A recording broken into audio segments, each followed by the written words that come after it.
We just got some big news for Marvel's Spider-Man 2, and will the game be at PlayStation's Showcase on Wednesday? First, I wanted to talk about some news that we just got from the game developers. So we know from the trailers and other information that Insomniac Games has given us that there will be two playable characters in the game, and this led many fans to wonder if the game would have a co-op feature. The Insomniac Games Twitter account answered that question the other day when replying to a tweet asking if the game was going to be co-op. And their response was, nope, it is an epic single player adventure.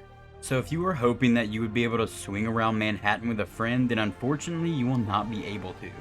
To me, a co-op feature in this game made tons of sense since there's two playable characters in Miles Morales and Peter Parker, but it looks like the game devs only intended for this game to be a single player experience.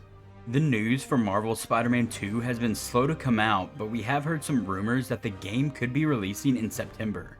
If that's true, then it's almost a guarantee that we will get some gameplay, or at the very least some more info on the game at PlayStation's Showcase that is set for Wednesday, May 24th. If the game is really launching in September, then this week's Showcase could be the perfect time for Insomniac Games to start their marketing push for the game. The first game in the series sold 33 million copies, so we know the sequel is going to be huge.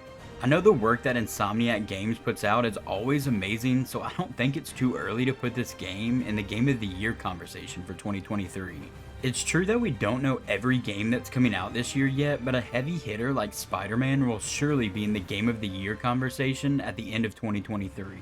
Some of the other games it could be going up against would be Tears of the Kingdom that just recently released, Final Fantasy 16, and maybe even Starfield if it has a good launch. It's fair to mention that both Spider-Man 2 and Tears of the Kingdom are both sequels, and in my opinion, to win Game of the Year, a sequel must be far and above the previous iteration in the series. A sequel would have to vastly transform the series and introduce several new features if I would personally vote for it for Game of the Year.